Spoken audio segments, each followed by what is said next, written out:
Bismillahirrahmanirrahim. Assalamualaikum warahmatullahi wabarakatuh. Baiklah, pertama-tama perkenalkan nama saya Nur Aziza, mahasiswi Universitas Ibnu Khaldun Bogor, Fakultas Agama Islam, Prodi Komunikasi dan Penyiaran Islam. Baiklah, pada kesempatan kali ini saya akan menjelaskan tentang rangkuman materi Ulumul Quran dengan dosen pengampu Dr. Haji Ahmad Alim LCMA.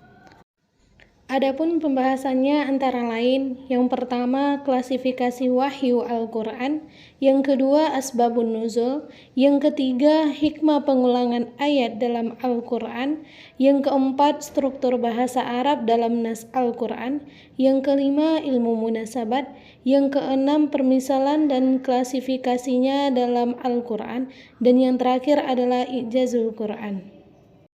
Baiklah, langsung saja masuk ke materi pertama, yaitu klasifikasi wahyu Al-Quran.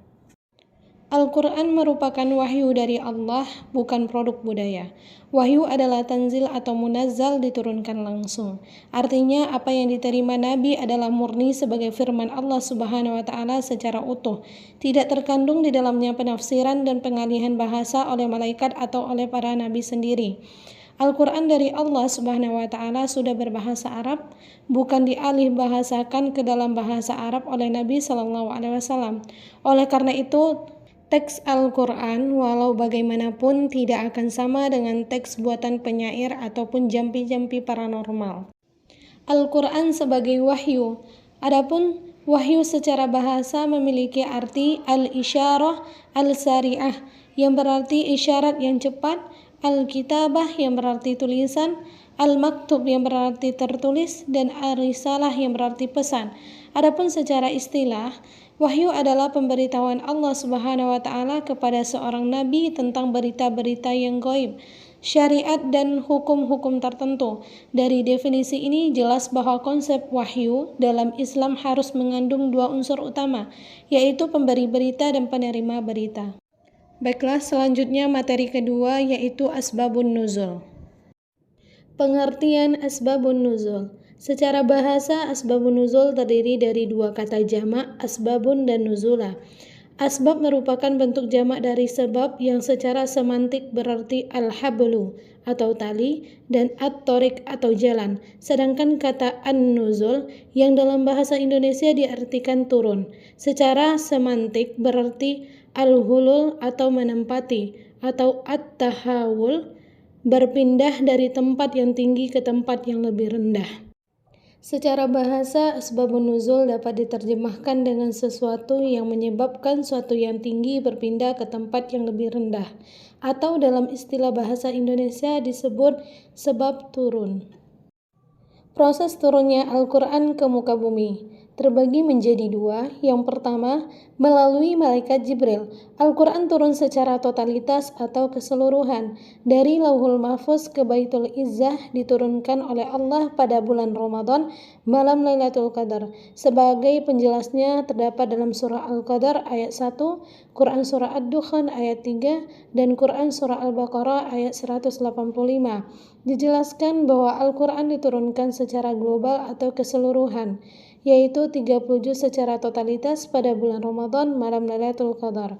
Yang kedua, Al-Quran diturunkan dari Baitul Izzah ke muka bumi secara terperinci atau terpisah-pisah dengan kebutuhannya selama kurang lebih 23 tahun. Bertepatan ketika Nabi diutus menjadi Rasul pada usia 40 tahun sampai Nabi wafat 63 tahun. Diturunkan secara munajjaman atau terpisah dan bertahap. Adapun tujuan Al-Quran diturunkan secara bertahap. Yang pertama, agar manusia mudah mencerna, memahami bahwa hidup itu adalah proses yang membutuhkan waktu dan tahapan. Asbabun nuzul untuk mengetahui latar belakang hukum atau peristiwa ayat tersebut. Dan disinilah Islam itu rahmatan lil alamin. Ibrah memahami asbabun nuzul. Suatu ayat yang turun tidak hanya berlaku pada latar belakang turunnya ayat tersebut, tapi berlaku untuk secara umum. Dapat membantu dalam memahami ayat-ayat Al-Quran dan menghilangkan keraguan tentangnya. Materi 3. Hikmah pengulangan ayat dalam Al-Quran. Pengulangan ayat dalam Al-Quran. At-takrir fil Quran adalah pengulangan-pengulangan yang ada dalam Al-Quran. Pengulangan berupa kata, jumlah, nama, dan kisah-kisah dalam Al-Quran. Pengulangan yang ada dalam Al-Quran sebagai penguat dan keindahan. Contoh Quran Surah Al-Insyirah ayat 5-6 yang berbunyi Bismillahirrahmanirrahim, ma'al usri yusra. Dan Quran Surah Ar-Rahman 31 kali diulang yang kalimatnya berbunyi Bismillahirrahmanirrahim, Fabi ayyi ala'i rabbikuma tukadziban. Selanjutnya, faedah-faedah pengulangan ayat dalam Al-Quran terbagi menjadi 3. Yang pertama, at-takrir atau pengulangan. Faedahnya yaitu pemantapan supaya untuk mengokohkan. Kalimat yang sering diulang maka akan membekas di dalam ingatan dan itulah tujuannya. Yang kedua, at-takkik atau penguatan. Menurut As-Sayuti, dalam pengulangan memiliki faedah yaitu ziyadatu tambih. Tujuannya pengulangan juga untuk tidak lupa dan untuk mengingat kembali serta mengikat suatu pesan agar manusia tidak lupa. Yang ketiga, ta'zim atau pengagungan, supaya orang yang membaca dan mendengarkan terbersit dalam dirinya untuk mengagungkan dan tidak menyepelekan. Materi keempat, struktur bahasa Arab dalam nas Al-Quran. Pengertian bahasa Arab. Bahasa Arab adalah bahasa yang terkait dengan Al-Quran, sebab Al-Quran diturunkan dengan bahasa Nabi Muhammad, yaitu bahasa Arab. Bahasa Arab juga merupakan bahasa wahyu yang paling fasih secara lisan dan komprehensif secara makna. Keunggulan yang paling sempurna jika dibandingkan dengan bahasa lain. Bahasa Arab masyhur dikenal dengan keindahan maknanya yang berbagai struktur, ayatnya yang sangat tersusun, dan penggunaannya yang sangat berhati-hati. Urgensi bahasa Arab.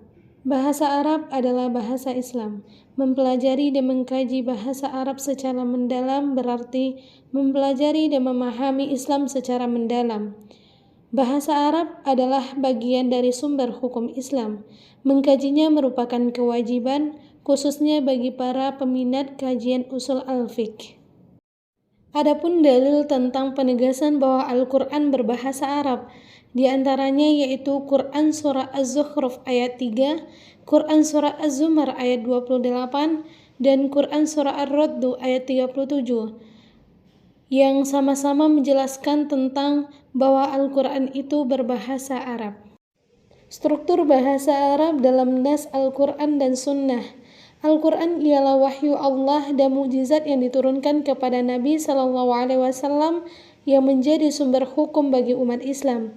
As-Sunnah ialah segala apa yang disandarkan kepada Nabi SAW, baik itu perkataan, perbuatan, sifat atau tingkah laku, perjalanan hidup, dan pengakuan atau takrir. Ibnu Katsir menafsirkan bahwa ayat Al-Quran diturunkan dalam bahasa Arab sebagai bahasa yang paling fasih, jelas, luas, dan maknanya lebih cocok untuk jiwa manusia. Bahasa Al-Quran adalah bahasa yang sistematik dan sensitif. Materi kelima, ilmu munasabat. Pengertian ilmu munasabat. Ilmu munasabat secara bahasa berasal dari akar kata nasobah, yang berarti keterkaitan nasab. Adapun secara istilah, ilmu munasabat berarti ilmu secara khusus dalam ulumul Quran untuk mengetahui kolerasi atau hubungan antara satu ayat dengan ayat lainnya atau satu surat dengan surat lainnya dalam Al-Quran hingga tersusun dalam satu kesatuan yang utuh, tidak terpisah-pisah seperti nasab. Tujuan mempelajari ilmu munasabat. Yang pertama yaitu ingin menguatkan hubungan suatu ayat yang dibahas dengan ayat yang berikutnya sehingga maknanya serasi dan teratur secara komprehensif. Yang kedua, merasakan betapa indahnya pola kata, pola makna dalam Al-Quran. Ulama yang dikenal dengan ahli munasabat yaitu Imam Burhanuddin. Sangat dikenal kitabnya yaitu Nazmu Juror. Orang yang pertama kali di kalangan para ulama yang menyusun kitab secara khusus berkaitan tentang ilmu munasabat adalah Imam Asy-Syaikh Abu Bakar Al-Saburi. Selanjutnya materi ke-6, yaitu permisalan dan klasifikasinya dalam Al-Quran. Permisalan dalam Al-Quran. Permisalan untuk mengaktualisasikan sesuatu yang masih abstrak supaya menjadi konkret. Dalam Al-Quran disebutkan permisalan, contohnya Quran Surat Al-Jumu'ah ayat 5 yang artinya perumpamaan orang-orang yang diberi tugas membawa Taurat, kemudian mereka tidak membawanya atau tidak mengamalkannya, adalah seperti keledai yang membawa kitab-kitab yang tebal. Sangat buruk perumpamaan kaum yang mendustakan ayat-ayat Allah, dan Allah tidak memberi petunjuk kepada orang-orang yang zalim. Permisalan. Permisalan terbagi menjadi dua. Yang pertama, permisalan dengan kedekatan, permisalan yang sarih atau jelas. Yang kedua, permisalan al-kaminah. Sebagai contohnya, terdapat dalam Quran Surat At-Taubah ayat 109 yang artinya, maka apakah orang-orang yang mendirikan bangunan masjid atas dasar takwa kepada Allah dan keridhaannya itu lebih baik, ataukah orang-orang yang mendirikan bangunannya di tepi jurang yang runtuh, lalu bangunan itu roboh bersama-sama dengan dia ke dalam neraka Jahannam? Allah tidak memberi petunjuk kepada orang-orang yang zalim. Tujuan permisalan dalam Al-Quran. Yang pertama, agar dijadikan pelajaran bagi manusia. Yang kedua, menampilkan sesuatu yang gaib menjadi sesuatu yang nyata. Yang ketiga, permisalan dalam Al-Quran itu menggugah jiwa-jiwa yang tidur. Baiklah, selanjutnya materi terakhir, yaitu Ijazul Quran. Mukjizat Al-Quran. Mukjizat secara bahasa adalah melemahkan, menundukkan lawan. Secara istilah adalah menampakkan kebenaran yang bersumber dari wahyu.